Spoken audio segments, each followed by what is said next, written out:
반갑습니다. 대기업 시청자 여러분들, 그리고 유한양행 주주님들. 금일 유한양행이 마일스톤 수령 소식이 나오면서 주가가 긍정적인 움직임을 나아갔지만 현재는 매물이 출현이 되면서 음봉으로 전환한 모습에 굉장히 아쉽고 속상하실 거라 생각합니다. 저도 굉장히 마음이 쓰리지만 이번 공시가 굉장히 큰 의미이자 4분기 대서막을 여는 중요한 전환점이 될 것이라 보고 있는데요.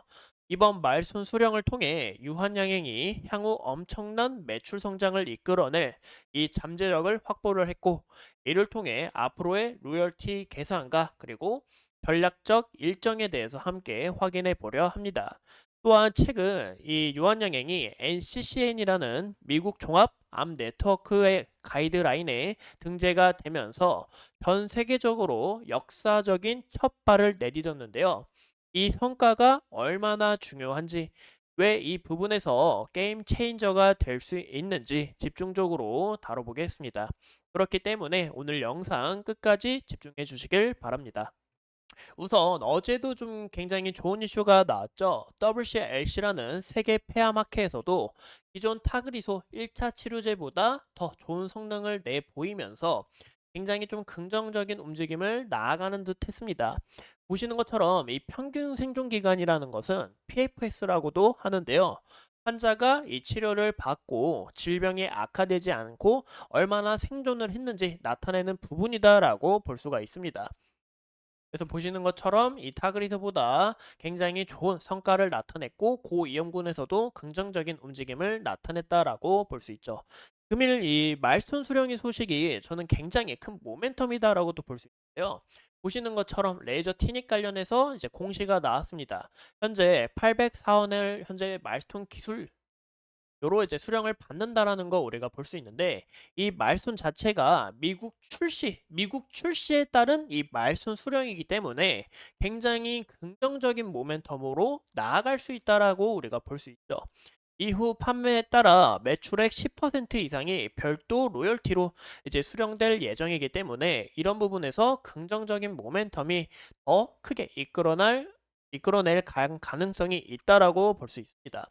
현재 이 렉나자 F대에 이어서 유럽과 중국의 승인을 받을 경우 올 한 해에만 마일스톤 1,800억 수령을 전망을 하고 있지만, 여기에 대한 이 유럽과 중국 확장은 이제 내년 초로 또 바라보고 있기 때문에 아직까지 재료가 남아 있다라고 볼 수가 있겠죠. 현재 마일스톤 발은 이 수령을 우리가 좀 추가적으로 보시면 유한양행이 보시는 것처럼 계약금 임상 이상에 대한 결과, 그리고 3상 진입, 미국 출시, 현재 중국 출시 여러 가지 부분에서 실질적으로 이뤄내가고 있기 때문에 현재 이런 부분이 가장 중요하다라고 우리가 볼 수 있겠죠. 아까 보여드렸던 이 경쟁력 바로 1차 치료제인 이 타그리소에 대해서 시장을 보면 현재 이 타그리소 같은 경우 2023년 현재 7조 8천억이라는 굉장히 큰 규모를 냈어요. 그만큼 현재 이 렉나자가 여기에 대해서 시장을 또 얼마나 침투할 수 있는지, 그런 부분이 굉장히 중요하다라고 볼 수가 있고, 현재 이 폐암 같은 경우 여러 가지 종류의 폐암이 있습니다. 근데 무엇보다 비소세포 폐암이 기존 소세포 폐암보다 더 작은 암을 이렇게 유발을 하는데요. 그림 잘 보이시죠? 그리고 이 시장에서도 80에서 85%를 차지하고 있는 만큼 비소세포 폐암을 정말 없앨 수 있는 이런 치료약이 굉장히 중요하다라는 거죠. 근데 이런 부분에서도 이 렉나자의 효능이 굉장히 뛰어나다 보니까, 그래서 향후 이런 성장성에 대해서도 굉장히 긍정적으로 바라보고 있다라고 봐주면 좋을 것 같아요. 현재 이 유한양행하고 좀 이제 계약을 맺은 이 얀센도 현재 급할 수밖에 없습니다. 왜 급하냐면 현재 이 IRA 법안으로 인해서 이제 세계 의약품 이 자렌토, 그리고 임블루비카, 스텔라라 등 이런 부분들이 약가 인하가 2026년부터 들어갈 수밖에 없어요. 그러면 이 존스앤존스도 매출액 자체를 방어를 해야 하기 때문에, 그러면 새로 만든 이 비수세포 폐암 치료제를 적극적으로 마케팅할 수밖에 없다라고 볼 수가 있는 거죠. 아까 보여드렸던 이 타그리소 같은 경우 아스트라제네카의 기존 매출 1위 제품이었지만 현재는 이제 2위로 좀 밀려났어요. 그만큼 이 비소세포 폐암 시장이 굉장히 큰 만큼 얀센에게도 적극적인 마케팅과 함께 시장 침투율이 더욱 빨라질 수 있다라고 볼 수가 있는 거죠. 현재 실제로 얀센 측은 2023년 9월 달에 마리포사 임상 3상에 대한 성공을 발표한 다음에 이례적으로 3개월 만에 FDA와 EMA에 동시에 식약 허가 신청서를 넣은 만큼 굉장히 좀 발빠른 움직임을 나타내고 있다라고 볼 수가 있겠죠. 현재 존스앤존슨에서는 이 6주에서 8조 규모를 좀 바라보고 있는데, 그럼 우리가 이런 부분도 한번 계산을 해보겠습니다. 현재 보시는 것처럼 이 당사와의 계약에 따라 경상 기술료 40%를 오스코텍과 그리고 제노스코에 배분을 하여 좀 지급할 예정에 있다라는 거 우리가 확인할 수 있고, 이제 타그리소 매출이 과연 2023년에 7조 8천억이 이제 나왔나 궁금하실 분들이 있어요. 그래서 제가 이 IR 자료를 보면 하나로 계산을 해봤을 때 이제 7조 8천억 규모가 나왔다라는 거 한 번 더 이 팩트 체크 해드린다라는 거 봐주시면 좋을 것 같아요. 그래서 제가 이 부분에 대해서 좀 자세하게 이제 계산을 좀 보수적으로 계산을 해봤습니다. 그 이유가 우선 이 기존 의사들은 굉장히 보수적이기 때문에 기존 치료제를 선호한다는 말이죠. 그래서 점유율 대비 이 로열팅 수혜라는 부분도 12%로 계산을 했고, 이 로열티도 이 부분에서 유한양행과 오스코텍이 6대4로 배정을 받는 부분에 있어서 해본 결과 현재 이 정도 규모가 나왔다라는 것을 우리가 확인할 수 있는데요. 기존 이 타그리소가 1차 치료제로서 시장 점유율을 꽉 잡고 있기 때문에 현재 이 렉나자가 30%이 시장의 규모를 차지했을 때, 그리고 40% 시장 규모를 차지했을 때 금액이니까 이런 내용도 우리가 함께 참고를 해주시면 좋을 것 같습니다. 이런 영업이익률도 뭐 유한양행 측에서 원가, 판가 이런 부분이 드는 게 아닌 마진 자체가 굉장히 좋은 이런 영업이익이 추가적으로 확장이 되고 있기 때문에 이 모멘텀 자체가 커질 수 있다라는 거고, 현재 제일 중요한 거는 추가로 나올 이 OS 데이터 중급 유럽 확장, 그리고 기존 IV 제형에서 SC 제형으로 바꾸는 부분이 가장 중요하다고 볼 수 있습니다. SC 제형은 이제 피하 주사로 정맥 주사가 아닌 정맥 주사인 기존 이제 IV 제형입니다. 이렇게 우리가 자가로도 약을 맞을 수가 있어요. 최근에 발표했던 아스코에서도 이 SC 제형이 IV 제형보다 데이터 자체도 굉장히 좋고 무려 투여 시간이 5분으로 굉장히 축소가 됐으면서 부작용도 13%로 이 5배나 감소를 했기 때문에 이 SC가 FDA 승인이 결과가 나오고 시장을 더 큰 폭으로 차지할 수 있다. 이 결과는 내년 2월에 발표한다라는 거 꼭 참고해 주시면 좋을 것 같습니다. 그래서 이런 부분에서 현재 이 타그리소 대비 시장 점유율을 30에서 40% 잡는다고 얘기를 했지만 기존 50, 60, 70까지 더욱 향상될 수 있다라는 것도 우리가 눈여겨봐주면 좋을 것 같아요. 이 기존 60%만 돼도 이 3천억이라는 굉장히 큰 영업이익을 가져올 수 있다라는 게 가장 중요하다라고 볼 수가 있겠죠. 그리고 최근에도 이제 NCCN이라는 곳에 등재가 됐다라는 거 볼 수 있는데요.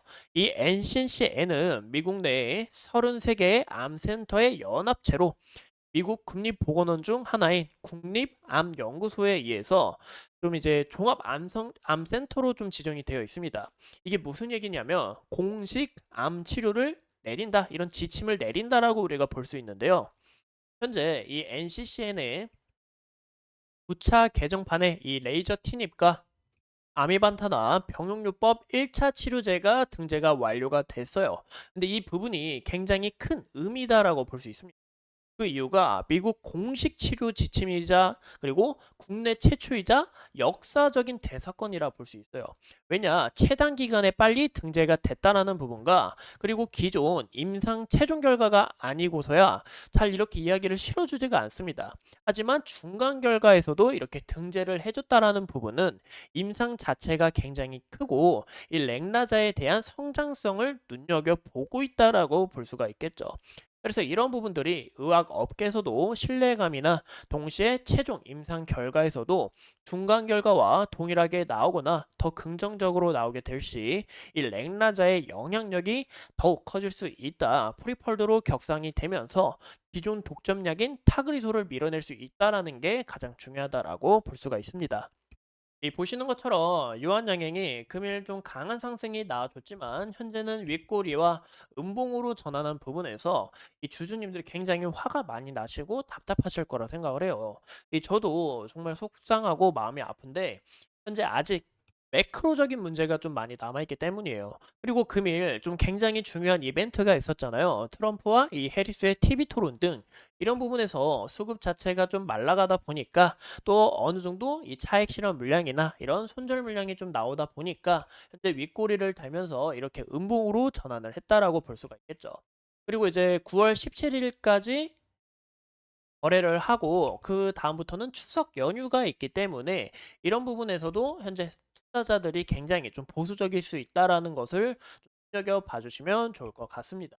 하지만 제가 저번 시간에도 말씀을 드렸던 현재 이 구간에서 지지를 받고 21선 올라오는 거 21선 타고 이 구간 매물 잘 소화하면서 추가적으로 상승세가 나올지 아니면 이 구간 이탈이 나오면서 21선 지지를 받고 추가적으로 확장 가능성이 나올지 그런 여부에 대해서 좀 파악하시는 게 가장 중요하다고 볼 수 있고 현재 주봉상의 움직임을 봤을 때도 주봉 5일선에서 지지를 받고 만약에 5일선에 대한 여부가 이탈이 나오게 될 경우에 현재 이 11선 서서히 올라오고 있는 이 구간에 대한 매물 라인을 지켜볼 수 있는데 현재 이 구간이 이미 있는 이런 라인을 만들어준 이런 부분이기 때문에 우리가 여기에 대한 지지 라인도 살펴볼 수 있다라고 볼 수가 있겠죠.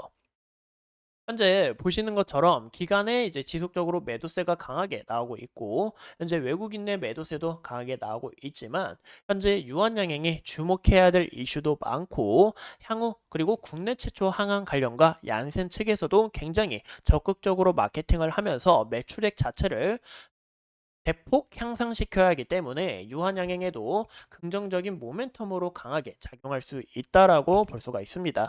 그래서 우리가 중장기적으로 봤을 때는 현재 이 유한양행이 더 큰 힘을 나타내주지 않을까라는 거 꼭 참고해 주시면 좋을 것 같고 4분기부터 중국 매출에 대한 이런 전망과 금일 이런 부분에 있어서 말씀 수령을 받았기 때문에 향후 우리가 이런 성장성도 더욱 눈여겨볼 수 있다라고 말씀을 드리고 싶어요.